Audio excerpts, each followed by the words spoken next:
To all distinguished guests, Sri Brahmarishi Mohanji, our director, other members of faculty from IIM Calcutta, and dear participants. It's our honor and privilege to welcome all of you to this inspiring talk at the Management Center for Human Values, IIM Calcutta. I request our director, Professor Chattopadhyay, to welcome our guest with a bouquet.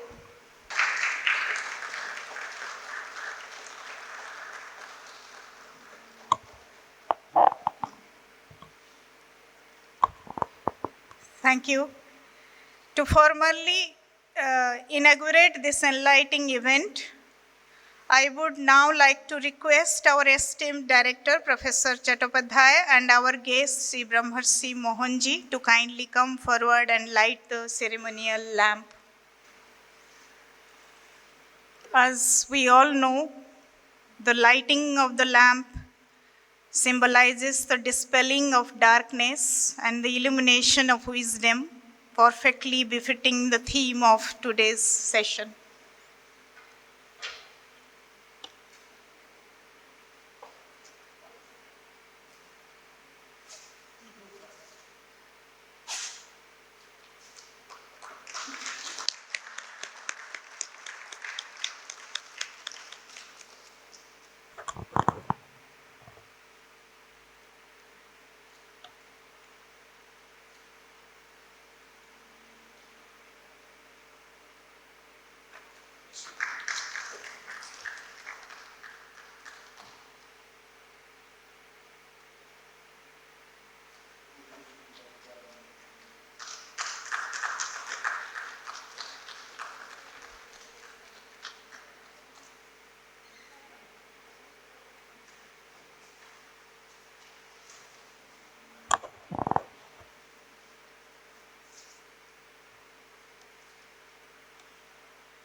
Thank you.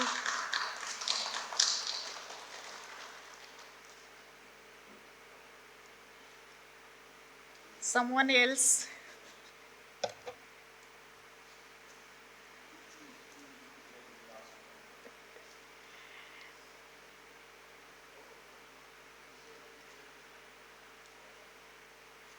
Thank you, Sresi.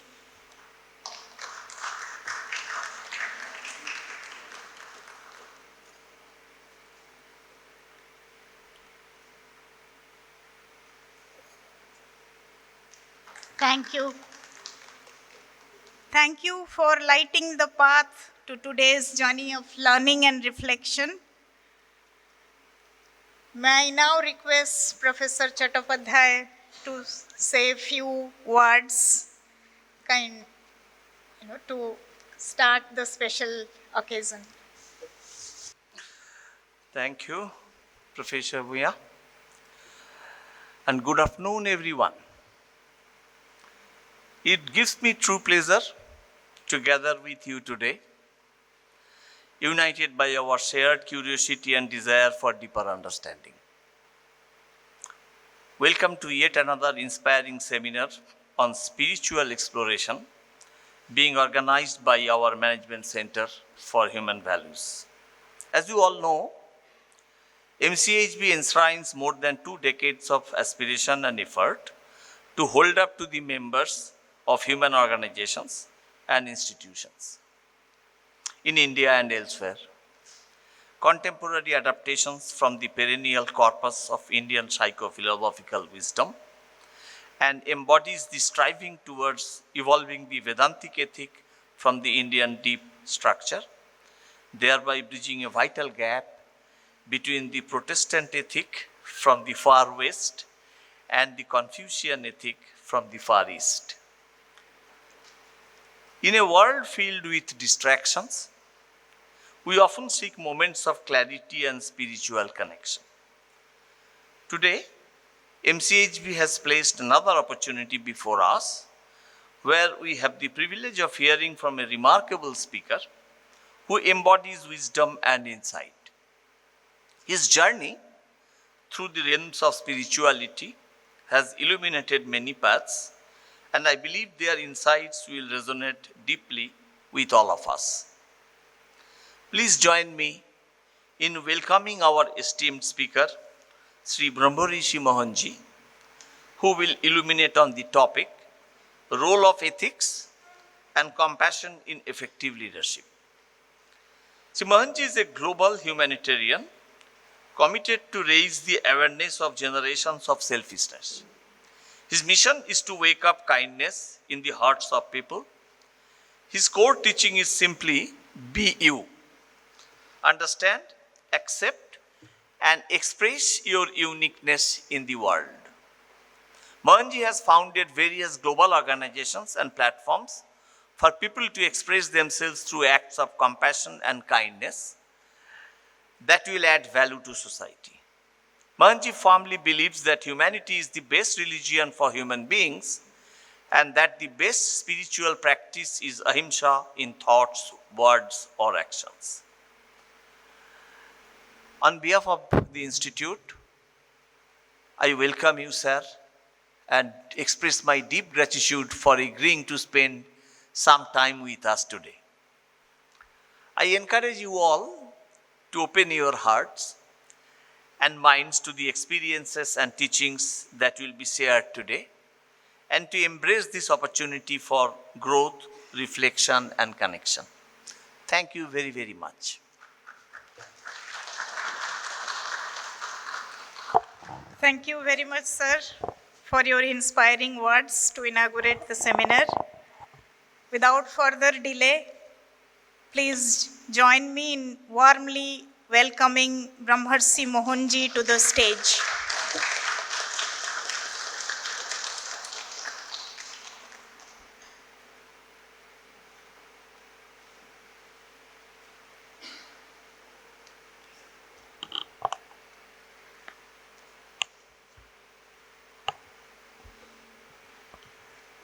Good afternoon. Thank you, Dr. Chattopadhyay, and thanks to the faculty and the team of IIM Calcutta for having me here. And thanks to all the people who are listening here and everywhere. The subject of ethics is connected to our stability. Stability simply means guilt-free existence. No regrets, no guilt. How do you manage an existence where conscience is intact,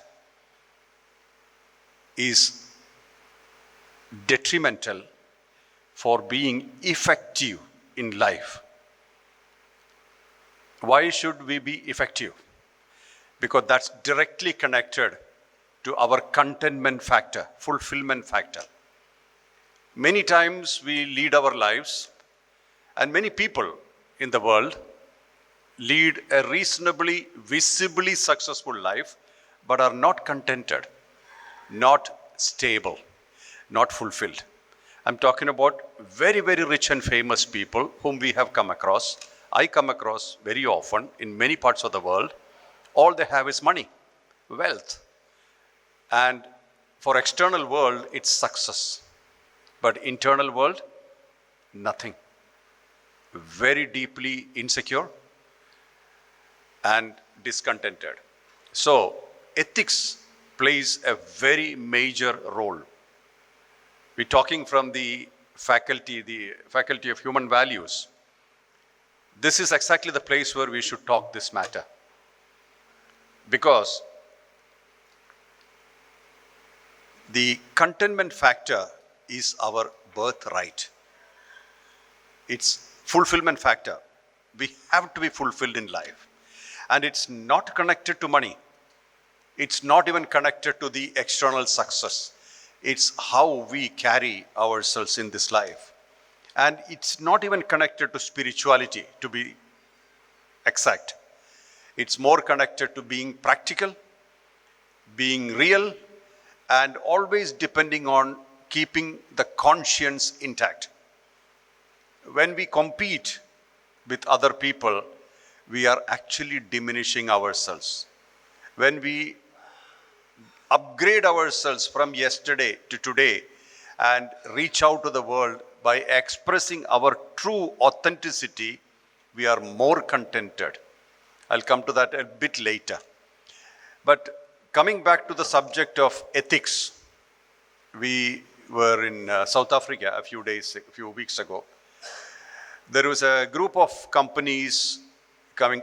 There is a company consortium called Conscious Companies in South Africa.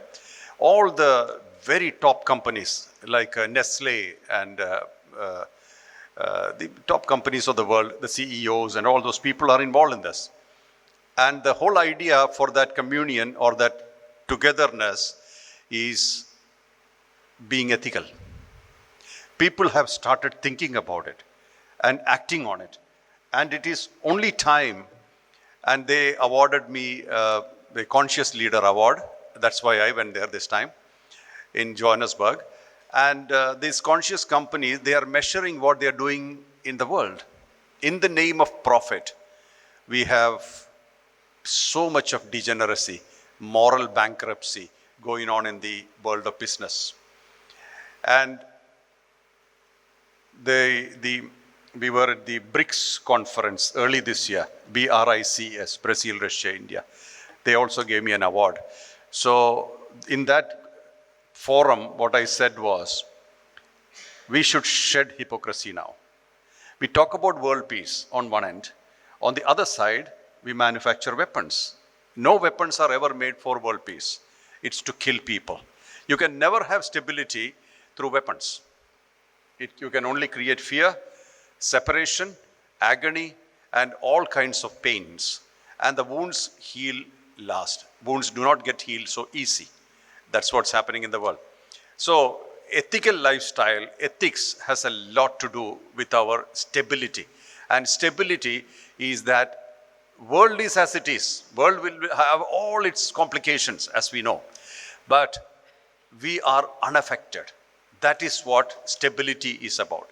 If we are affected with everything and anything, then we cannot call ourselves stable. So stability is connected to unaffectedness, not indifference, where we know exactly what we are and we continuously express. Not that everybody will accept you.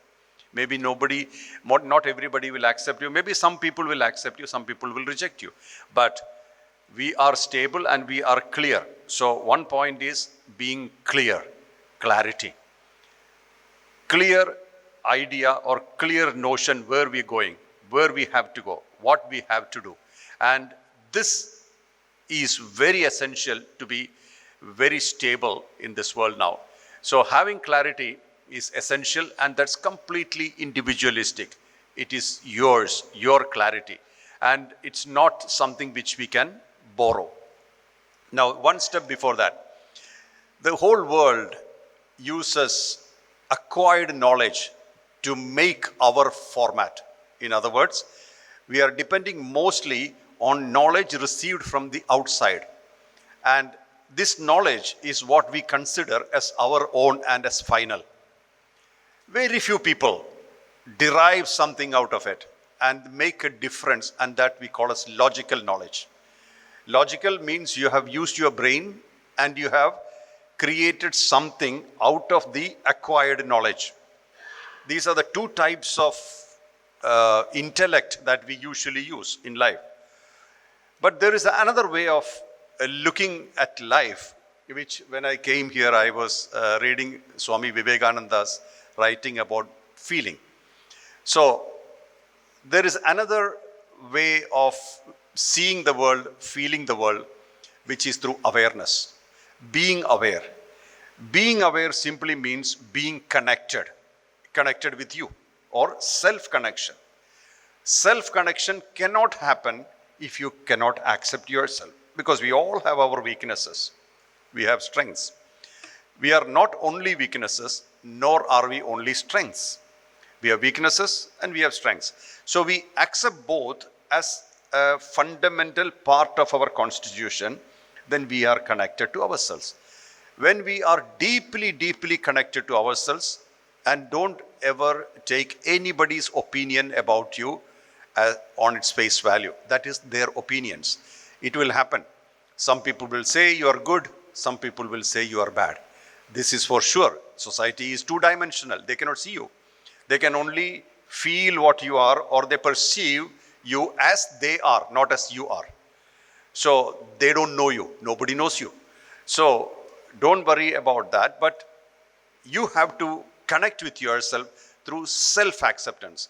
The moment you are accepting yourself, when self-connection is real, then your outlook is clear. In other words, when you have connected with yourself and you have fully accepted yourself, your vision to the world will be extraordinarily clear. When you manage or maintain that level of clarity, you can actually see what is reality, what is good. And then comes action, or our presence in the world, how we interact with the world. And that would be based on maintaining your conscience intact. Conscience is the immune system of our mind. When our conscience is affected, we are mentally unstable. Sometimes conscience die when we consistently do things which are against somebody. When we harm, we hurt, we plot, we do something bad to the world, conscience is affected. When conscience is affected, we are sick inside. We can see that, we can feel that already. So through feeling, you will know very well what suits you, what expands you, what enlarges you. The thing which expands you is something which will not affect your conscience. That's your benchmark, that's your bottom line. If your conscience is not affected, then you are extremely strong. If your conscience is not affected, nothing outside can ever disturb you. Otherwise, everything outside disturbs you. Fear, thank you. Even fear affects you. If your conscience is affected, everything external affects you. This is a very important thing to know when we walk the path of management. Managing ourselves. Managing ourselves simply means managing our conscience intact. So, what is being ethical and why compassion? Ethical simply means because of our existence on earth, nothing else should be affected adversely. Nobody is affected adversely because we exist here. In fact, because of our existence, preferably there should be betterment to the other people. I look at it this way. What am I doing in the world? I ask myself. It's not what I get from the world. It's only what we give to the world. What I give to the world. If I give myself to the world, that's the only authentic thing you can give to the world. Your money, your riches, or your position, possession, relation, they are all moving and changing, temporary. But what you are, essentially, the core called you, the essence called you, is permanent. Or at least it has the potential to leave a mark in the world. Nothing else have that. Money will come and go, people will come and go, situation, everything changes. But you as an individual is powerful. So if you are able to deliver yourself to the world will deliver itself to you. It's reciprocal. Usually we only ask more and more. We only talk about rights. We never talk about responsibilities. The moment you start talking about responsibilities, our whole world changes. Our outlook changes. Everything changes. When we take responsibility, like now the Mohanji Youth Club next month, they're planning to have a week of no complaining. No complaints. We will have so many numerous reasons to complain. But next month, December, no complaints. There will be problems, there will be situations which needs attention, but try to figure a way out. Not complaining or blaming. If you try to do that for 1 month, you will feel much better. Hey, look here, I'm not ordinary. I don't have to blame anybody for my predicament or my situation. I can find a way out.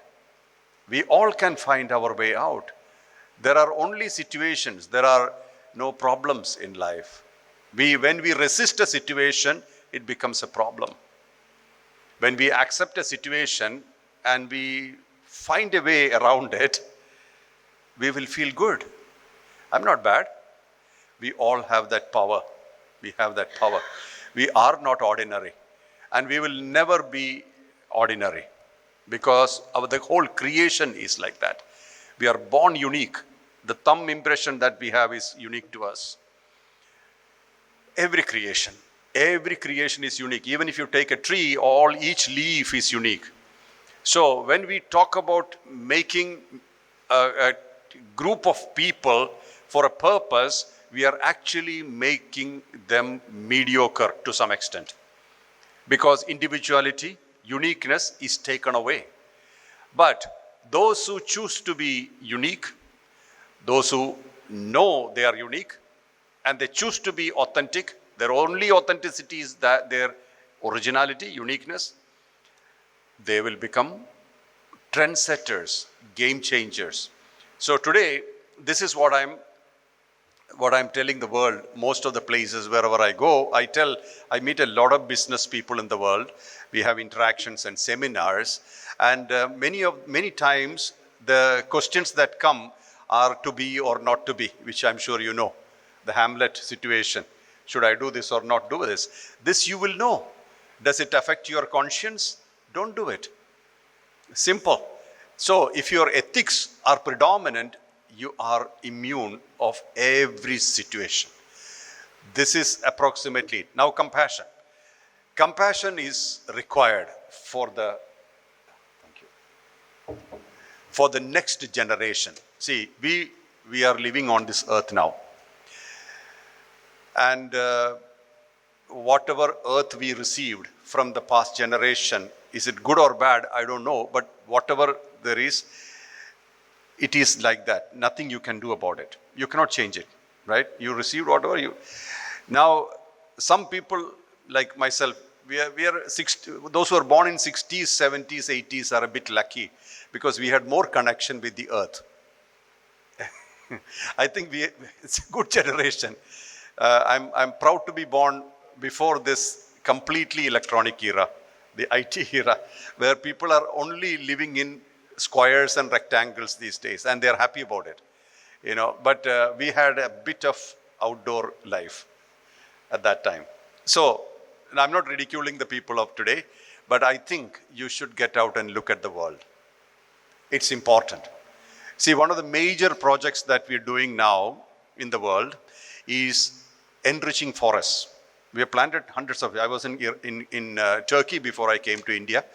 We planted about 1,000 trees in Turkey, in a village in Turkey, because of forest fires, because of natural disasters. So much of trees are lost, and I only plant fruit-bearing trees. By the way, I do not plant normal trees, only fruit trees or fruit tree saplings. That's the only thing we plant because we must take care of the ecosystem.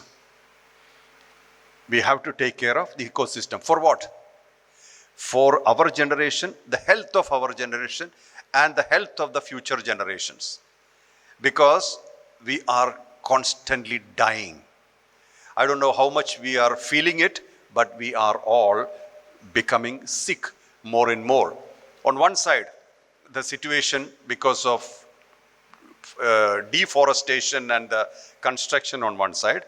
Second side, because we have a fast life, we need internet speed and all those kind of stuff, 3G, 4G, 5G, 6G. We have so many satellites out there, and all these satellites are radiating into the clouds. Clouds are taking the vibration, the radiation, then the rain falls, earth is taking it, animals, birds, everything are taking this radiation, quite a lot of radiation. And this radiation is affecting our brain directly. You see, one of the effects I can tell you, no vitamin D. See, we had a capacity at one time, our body had a capacity at one time to process sunlight into vitamin D. We never needed medicine. Today you go to the hospital and check your blood. Most of the people do not have vitamin D. There is a vitamin D deficiency. This is all attributed, connected to radiation from the satellites. And we are still hungry for more speed for our internet. The more speed we generate, the more sick we become.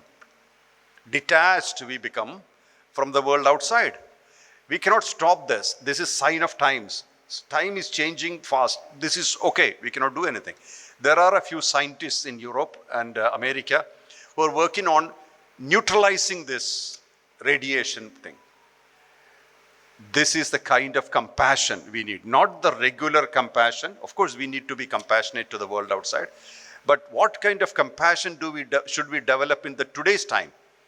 Is the kind of compassion where we are wise about what's going on in the world, and we should be doing something to neutralize it as much as possible without stopping the growth. Because you can't reverse anything. Things are moving forward, let it move forward. And also, this coming to vitamin D deficiency and also some other psychosomatic, ADHD for that matter. ADHD is very common now, and that's attributed to the speed that we have collected over time. And many, many things which psychosomatic ailments that we have seen in the world today are connected to our own action, need for speed, those kind of stuff. And there are numerous people working together. On one side, I'm trying to bring more trees and plantation. The new project that I'm working on is planting saplings in the forests, working with the government of South Africa, the ministry is supporting us, and the tribes. So we're uniting the tribes to protect the forest now. That's the job which we're doing. Anna is part of it, from Brazil. This is Anna from Brazil. She's the heading it, kind of. So we are uniting the tribes, the Amazon tribes, Brazilian tribes. We are uniting the tribes in Africa, Australia, and all the other tribal people, because they are the right people to protect the forest, safeguard the forest. We don't know forest. We don't know forest at all. How I felt the forest is because I spent one day with Craig Foster, the Oscar Award winner for the movie My Octopus Teacher. Have you heard about that movie? If you have not heard about it, you should watch it.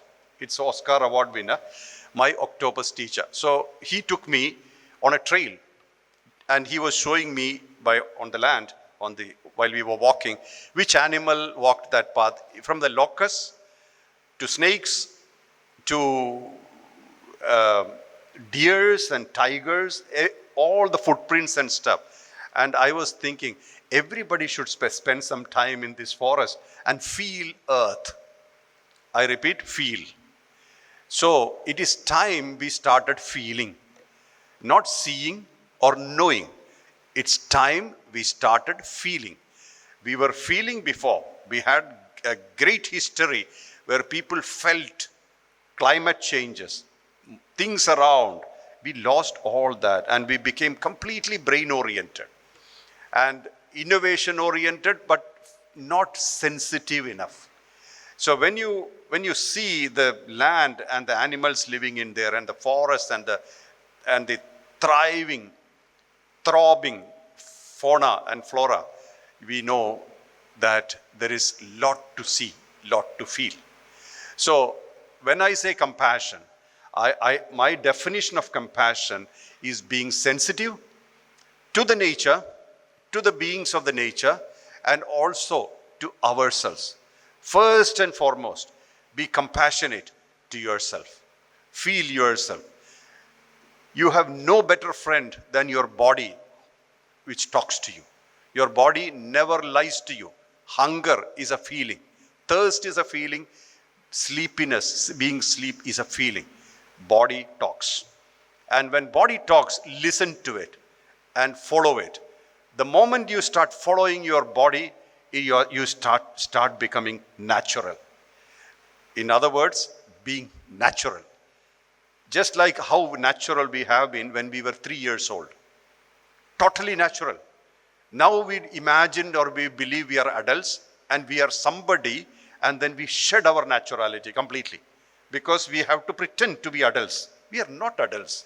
We are just overgrown children, but we decided that we should live constipated, and then we decide to walk in a particular way. But we are natural. We should be children. Feel and also cry if you want to. When I talk about crying, I was having a meeting with the mayor in one of the Canadian places. We have an activity there. So we were having some food, and the mayor said that, I asked him, is there something I can do for you? So he said, you know what, after COVID, so many people lost their jobs. And the most affected are men between 40 and 50 because they feel end of the road. They feel that life ends here. Women have survived. Women have no problem. They somehow manage and they have their way of doing it. But men, many are on the verge of committing suicide. So I asked, did you check why? He said, no, why? I said, because they don't cry. They decided they cannot cry. They decided that they have to put everything inside and be men. You don't have to be. You can be a child, When you want to express. Let it go.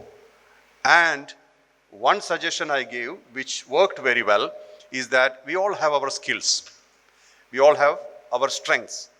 Put these together, conglomerate over internet, and you can do your job. So jobs like IT and various things which you don't need to go out because COVID prevented people from going out. You can do together, make an effect in the world and get money, which worked. So there is no dead end anywhere. It is how you look at it. Maybe a small correction within can change. I'm not talking about sitting and meditating and running away to Himalayas. I'm talking about being practical here. Because our strength is our uniqueness. Two people put their uniqueness together as strength, you are invincible. There'll be something beautiful you can give to the world, which is possible, which is practical. So, first and foremost, compassion is to yourself. Be compassionate to yourself. Then only, if you do not cultivate these things inside, you cannot give it outside. We are, fortunately or unfortunately, whether we know it or not, only delivering to the world what we are, what we essentially are.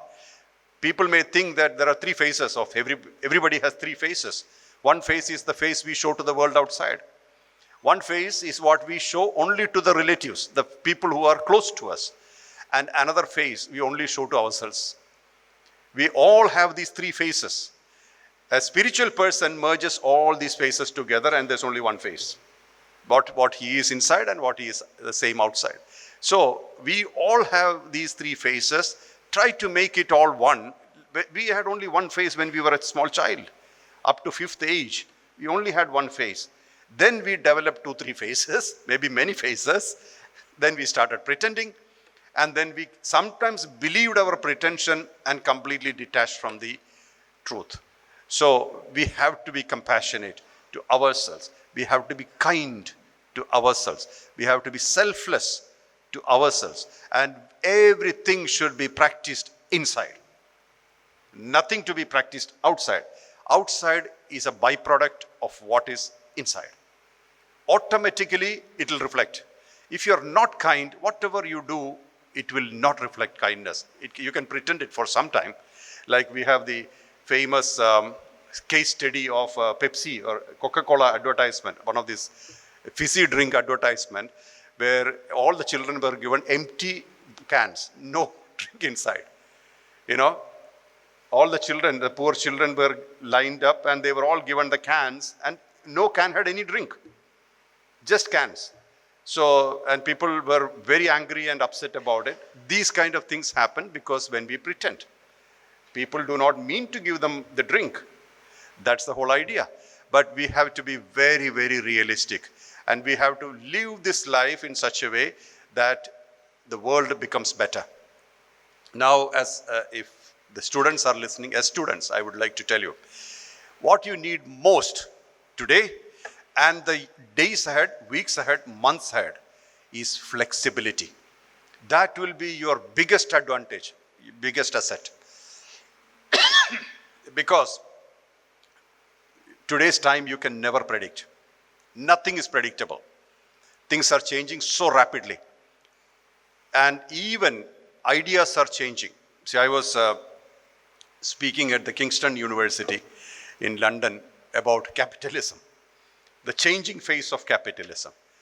One of the points is this: you can't arrest any particular ism to any particular time. It's evolving, changing shapes, changing forms, reinventing, and sometimes getting deleted. You can see that happening. You have seen that happening already. Many isms are deleted, obsolete, and many isms will be deleted in the future. It won't exist. So what is your trump card here? How can you stay on stable or without drowning? How can you be stable on the surface of the changing times? Flexibility. Being flexible will keep you steady. And second is, I always believe, keep reinventing. You're doing something and we all are trained to achieve and stay in spaces where we feel, okay, now I am in a comfort zone. Nothing will touch me. That's exactly where the hit comes. COVID was a warning bell. You know, many people thought they are comfortable, they are steady, and now nothing to worry. That's when the COVID hit, and the COVID completely shook them. Many people have diseases, mental ailments, because they never expected to change. Flexibility is going to be the thing, and reinvention is very, very important. Keep reinventing, upgrading, changing. Because life is all about change. It was much slower earlier. In 80s and 90s, change was slow. Now it's very rapid. Very, very rapid. So you got to adapt and keep moving and changing. And don't be afraid. There is a space for you. You already made that space.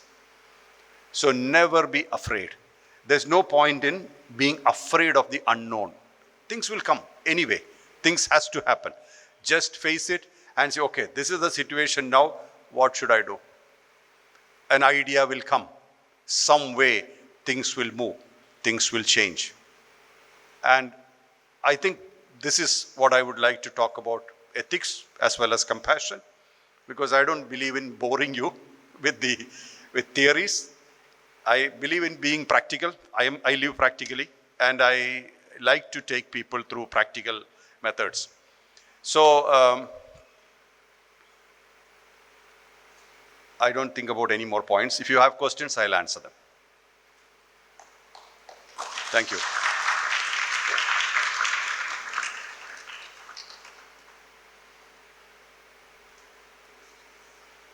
If I know the answer, I'll answer them. Yeah. I can speak from here. Yeah.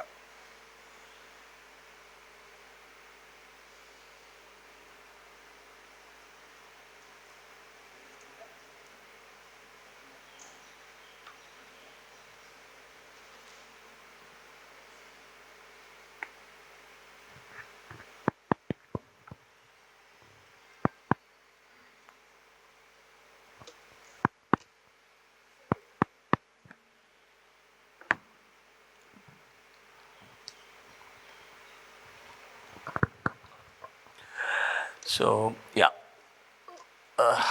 thank you for such an unconventional speech. Sure.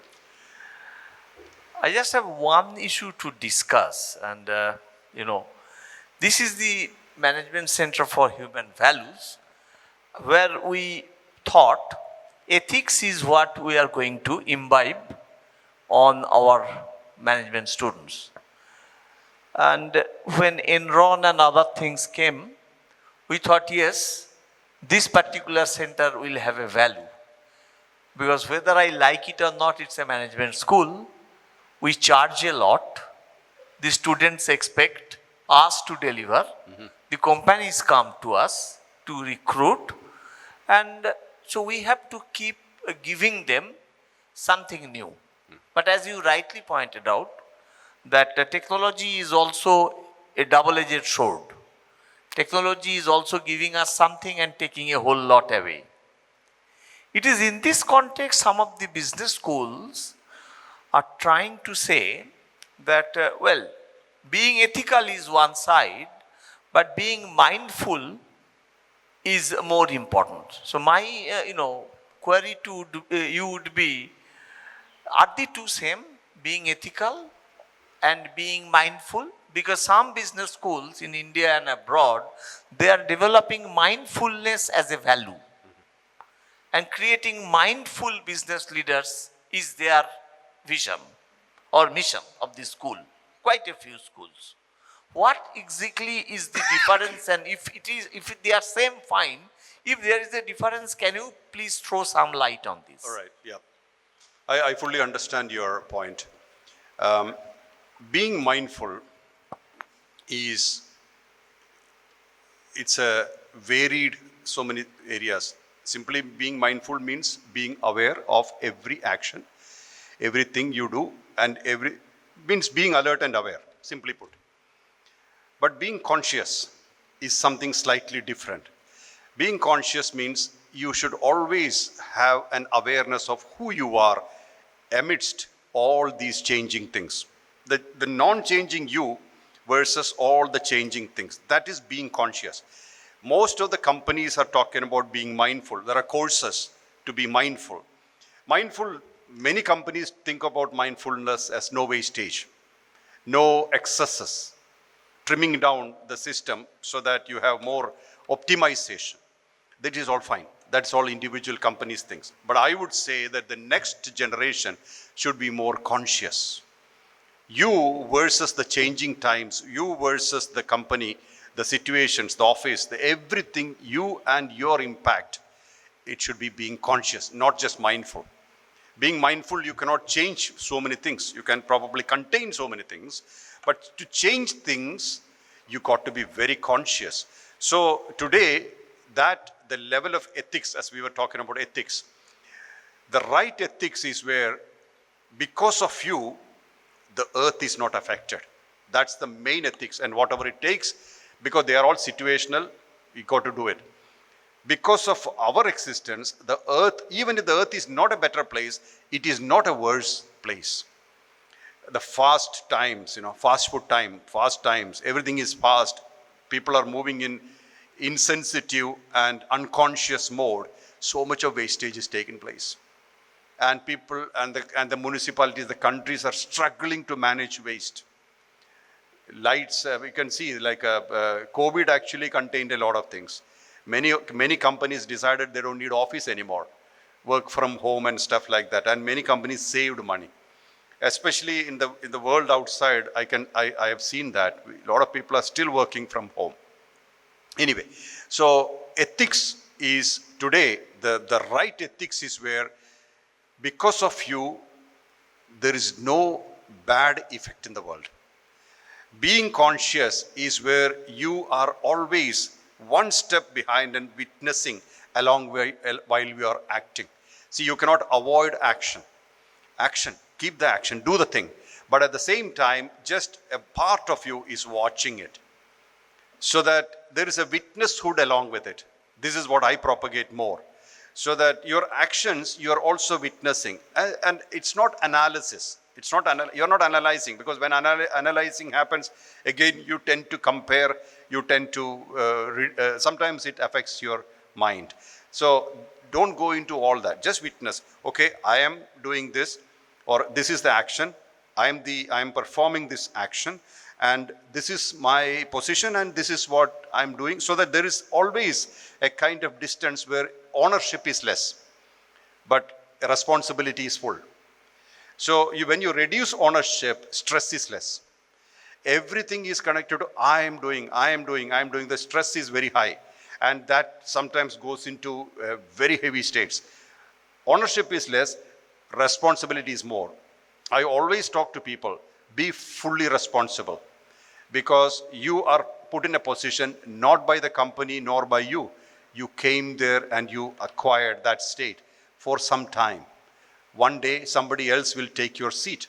So while you are sitting on that chair or doing that job, be fully responsible, but always be aware, even this will pass. It will move away. So that you do your best and be satisfied. But don't compare with another person, with another skill. That's nonsensical. Instead, you should always perform the best of your, with your ability, with your qualification, quality, and be satisfied. So that part is very clear. When you have contentment, fulfillment, then you have effectiveness. So being effective, for being effective, you need to be conscious, not only mindful. Mindfulness is very popular now, I agree.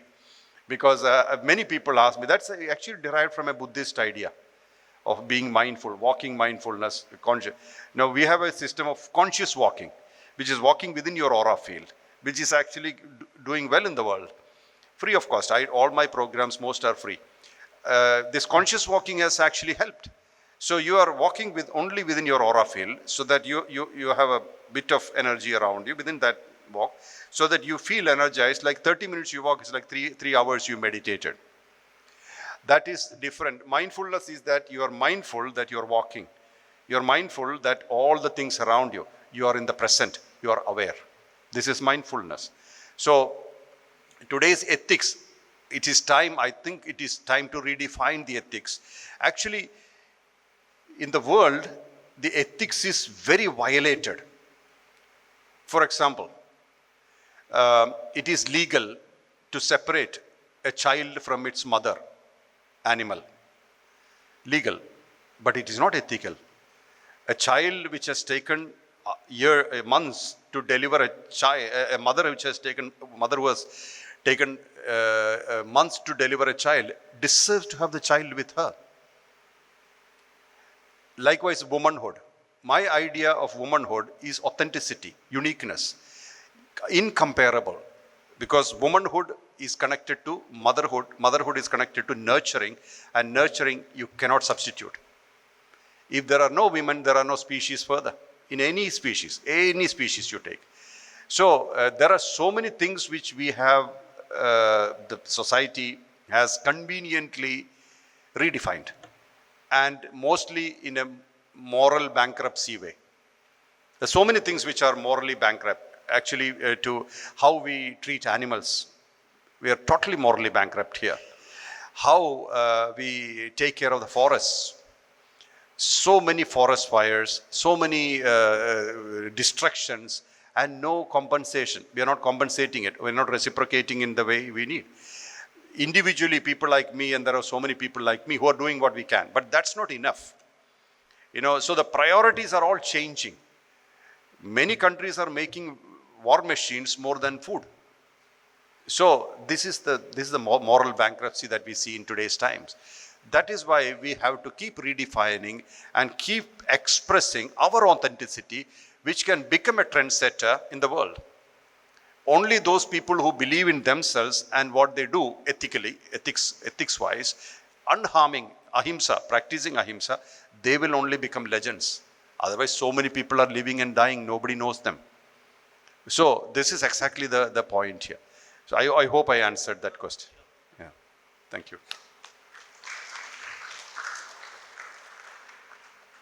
Any more questions?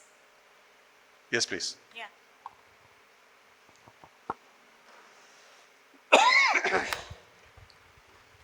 Namaskar, Guruji. Namaskar. Could you elaborate a little bit more on the role of ethics in one's dietary practices, and also ethics in a family? The first part, ethics in our daily life, is connected to how stable you can stay. And that is connected to conscience being intact. The conscience is the benchmark for ethics here.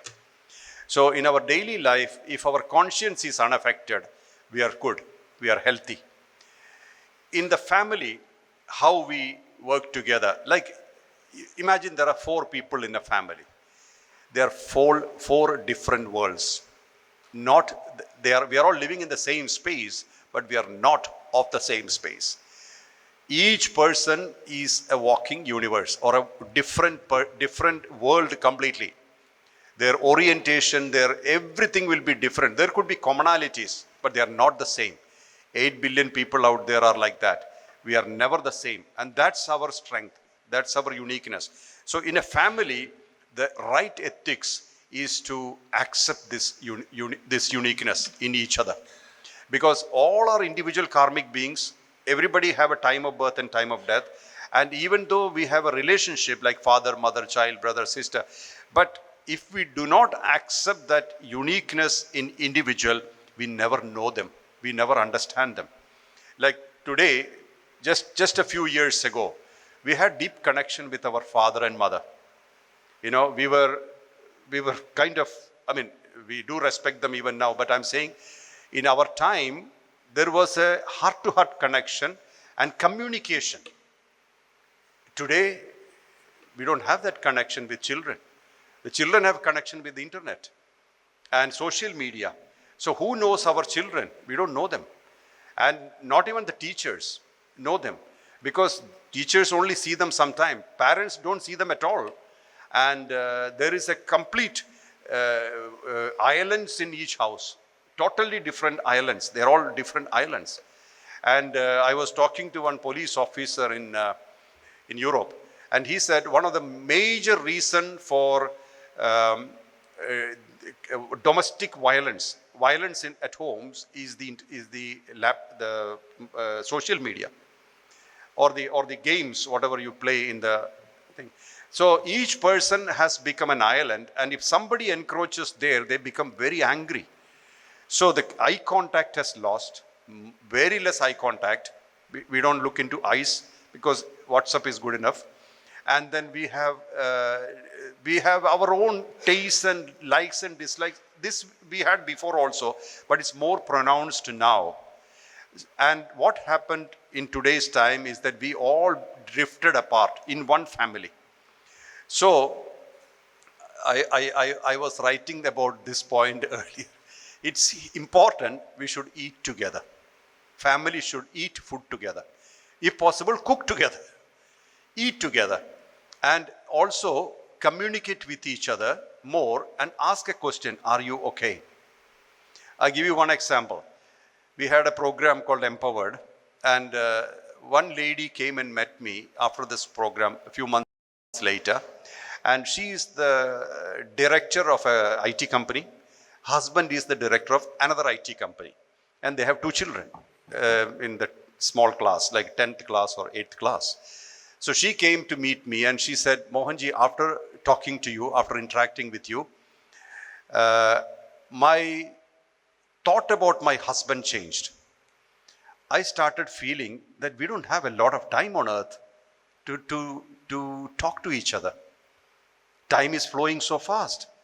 So he asked her, what's happened to you? And he never told anything happening in his company to her, and she never told anything happening in her company to him. They all come together, they all do their thing, and then they sleep, and then they get up and they go. And children was also going along with their life. And children also said, Mom, you've changed. You're asking about us. You're talking to us. And they also started responding differently. So what is happening is that in the flow of life, we are losing connections. If we can regain those connections, that will definitely help stabilize a family. And many times, children are finding it difficult to cope with the subjects outside is because they don't get stability inside. The parents' maximum they ask is, have you won your exam? Or have you completed your classes? Have you got good marks?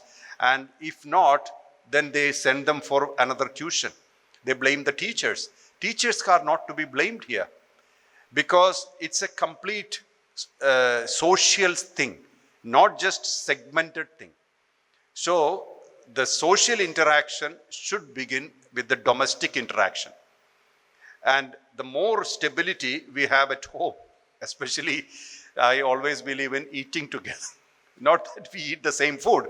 Maybe we don't like the same food, but that interaction which happens when we sit together talking, and I always say, never talk politics, Never talk controversial issues. Like I may not agree with certain things, maybe politics or whatever, but don't use that or don't talk about that on the dining table, dinner table.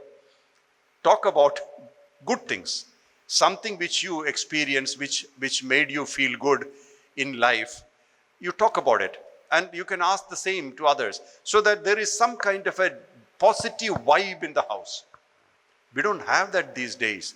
You know, if you go to some guest house these days, in the evening time, if they have a gun, they will shoot you because they will be busy watching the soap opera. You are a total enemy there. You know, they don't like to see you in the evenings because they are all occupied in their own world, their own televisions, their own rooms, and all of the phones, square tablets and stuff, square or rectangle. So this communication is, I think, the right ethics now is to stabilize a family simple through communication, the right communication, eye contact, talking. And there will be variations in I'm not generalizing it. There are some places where there is a great bonding. There are families living together, joint families. Still they have bonding. This is all there. I'm talking about the metros normally, like Calcutta or Bombay or those kind of places where the connection is lost a lot. Then comes the competition. We're pushing the children to compete and win, never allowing them, never telling them, hey, you are unique. Like I was telling my daughter, see, today when you go into the world, people love you, respect you, etc. because you are Mohanji's daughter. Tomorrow Mohanji will be dead. And if you still needs that respect, you should have done something in the world. Otherwise, this will go. So she normally listens to me. So I said, all these things are temporary. Today when I'm alive, everybody loves you, everybody needs you because you are Mohanji's daughter. But tomorrow you have to have done something to make a space in the world. So I always like to bring up children in such a way that they can be effective prime ministers and presidents. You know, children should grow up like self-sufficient, strong, stable, and older people should be taken care of like children because they are already done they've done with their life. I'm talking about the sannyasa stage, and you take care of them as if fulfill their wishes and stuff, so they are also peaceful. So we need to, but that's not what we do. We look at the older people as, oh, why are you sitting here? See, most people after their retirement, they don't know what to do in life. I think that's the time, that's the best time. They have all the wisdom they have earned, which nobody can take away from them, and they can do much great stuff in the world. I don't believe in retirement. There's no need to retire. Because the organization doesn't allow you to work after a certain time, doesn't mean that you are redundant. You are actually more sharp and more useful to the world at that time. Children needs nurturing and making them self-sufficient.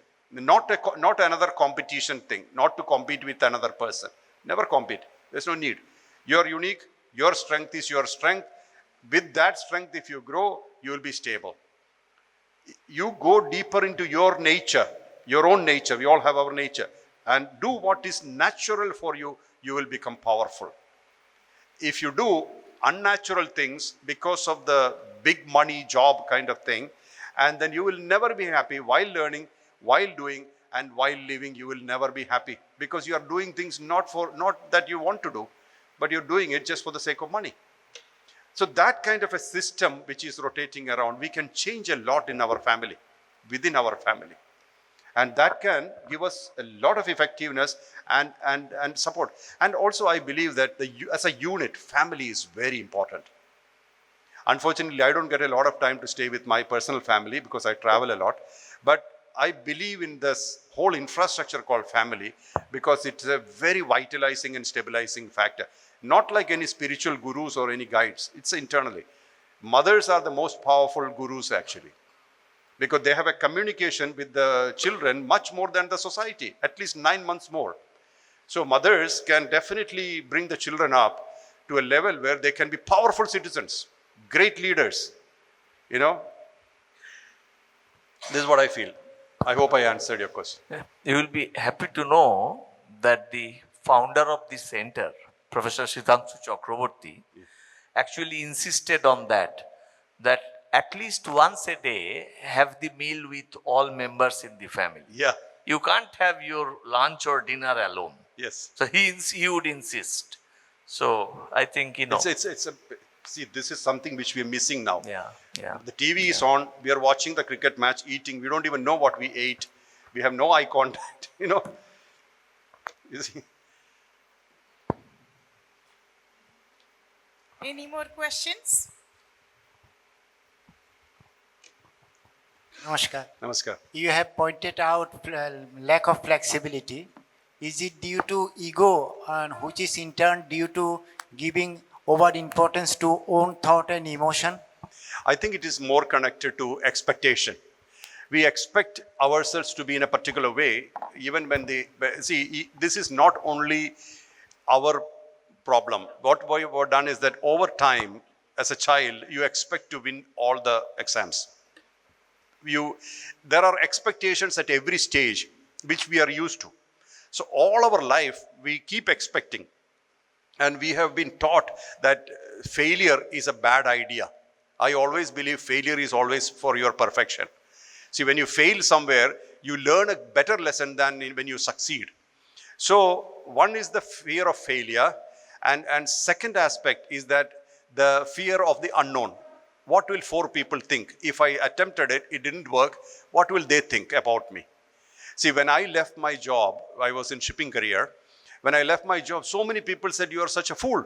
You took about 22 years to build a career and you left it without it. But I had a clarity there. I preferred my contentment than salary. Because salary and all these things are very, very binding factor. I'm not saying salary is bad, but I'm saying that if those things makes you inflexible, when a change comes, you don't know what to do. So flexibility is, inflexible state is usually nurtured because one is major thing is fear, another thing is expectation about ourselves. More than the world, we expect more things from us. We don't agree. We criticize ourselves much more than other people do. When other people criticize, we can ignore it. When we criticize ourselves, what do we do? Unnecessarily. I mean, if it's for a good cause, it's okay. But everything we are judging ourselves. What do we do? Other people judging, no problem. We can ignore them. It doesn't matter. But when we judge ourselves, it affects our movement. Hello, sir. If I criticize myself, I think I will be a better person. Sorry? I will be a better person if I keep myself in criticism. No, I would use that time and that energy in acceptance. You can see, we are never perfect, right? We all have our deficiencies, we all have our strengths, we have weaknesses, strengths, everything. So why don't we just accept, okay, this is what I am, and this is how I have come. This is what I am going to deliver into the world as me. Many people may accept you, many people may not accept you. This is okay. The moment you start accepting, the judgment will reduce, criticism will reduce, and also, please remember, this thing called perfection is always a process. It's never an end. Example is your mobile phone. By the time you decide to buy the latest mobile phone, you come back home, you'll see another hoarding, a better one. So perfection is always a process. In our life also, it's the same. We never stop learning. We never stop evolving. We are always moving forward in some way, and some way we are getting better. That's why I was talking about retirement. There's no possibility of retirement when you know that you have already acquired a wealth of experience which nobody can take away from you. So you can always be effective in the world by just being yourself. So if you only accept yourself as you are, the war is won. And don't expect other people to accept you until you accept yourself. When you're fully accepted yourself, everybody will accept you. Example is children in our own house. 2-year-old, 3-year-old children, everybody accepts them as they are, right? So we have been like that at one time. Then we became so-called adults, and then we started behaving in a particular way, bizarre way, and then people don't accept that. Because we are projecting what we are to the world all the time. Start reflecting the world. Stop projecting and start reflecting. Just watch. When you project, there is always a conflict. Another person also projects. So his idea, your idea, it may not work. But you reflect, okay, you say what you want to say. Let me listen. And you are not having any opinion. Few times you do that, people will start looking at you. Hey, what's happening with you? That's part of self-acceptance. You have no opinion. Many times you don't have to speak. Silence is powerful. And when you don't speak, it will become very powerful. And that sometimes people don't know what to do with you. I'm not saying escapism, not run away. But where you don't have to speak, don't speak. Where you are unwanted, don't stay. Self-respect. Where you are not wanted, walk away. Say, I'm not wanted there. I have nothing to contribute. I'm going. I have done that personally. A group of accountants invited me for a function, and they were, that time the taxation law had changed and everybody was discussing about taxation law. I also participated, even though I don't know it. I heard, and it's information. And after a while, somebody suddenly got, hey, Mohanji is sitting here. Hey, we are supposed to discuss spirituality. I said, no, you don't need it now. This is good discussion. Let it continue. And we discussed taxation and we left. So you don't have to discuss, you don't have to have a pre-plan, no agenda. When you know that there is no audience to your talk or nobody is listening to you, you can very well withdraw. That will give you more stability and strength than you imposing yourself. But usually what we do, we decide before, hey, I will go to this place. See, I didn't prepare when I came here. I asked Madhu in the car, what am I supposed to speak? Am I right? So Madhu said, these are the things. Okay, let me speak something. I didn't prepare because that's not the way we should work, because we should respect the people who are listening and speak something which will suit them or which they can use. Otherwise, don't speak. There's no need, there's no compulsion to speak. You can also have a strong desire or your right to be silent. And that will give you very, very big level of stability. So the point is, once you accept, you'll stop judging yourself because it's opposite of acceptance. You will not criticize yourself. Also, if somebody tells you something which you feel, that I might need to change that thing, you can easily change because there'll be no ego blocking you. Somebody tells you, hey, look here, see, why don't you change this thing in you? Where is it coming from? Is it coming from a good intention? Take it. Like your mother, father telling you, they will not tell you something to harm you. So take it. So their ego won't work. When will ego work? When you have a preconceived notion. I know everything, nobody knows anything else. And then you start projecting that, people run away. I hope I answered that.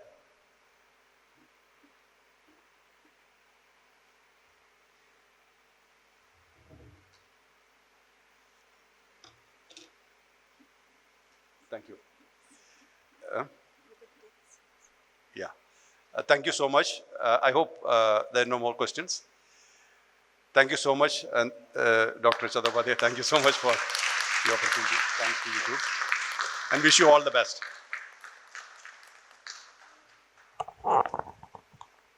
Thank you so much, Mohanji. From your assertion that act we must, because no one can stay even for a minute without action. That's what Bhagavan Krishna says, probably in chapter 3 or chapter 18. Also, the fact that we must do our best, which is a teaching of Niskama Karma, and with the awareness, this too shall pass. Thank you so much for that enlightening speech, where you kind of showed us some light as to how to take the world forward from this very rational, competitive mindset to be more sensitive, conscious, and mindful of all our doings and beings. Thank you so much, and I invite our director to felicitate Mohanji.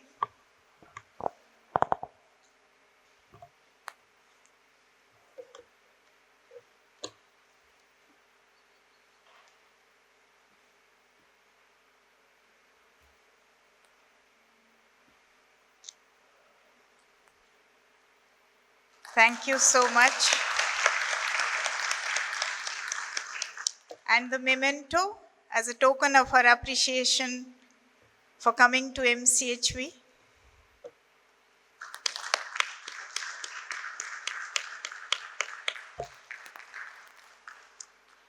Also a gift.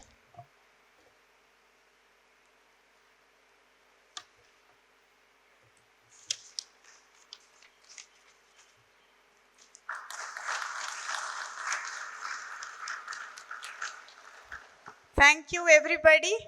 Thank you, participants, for making it. We have tea outside.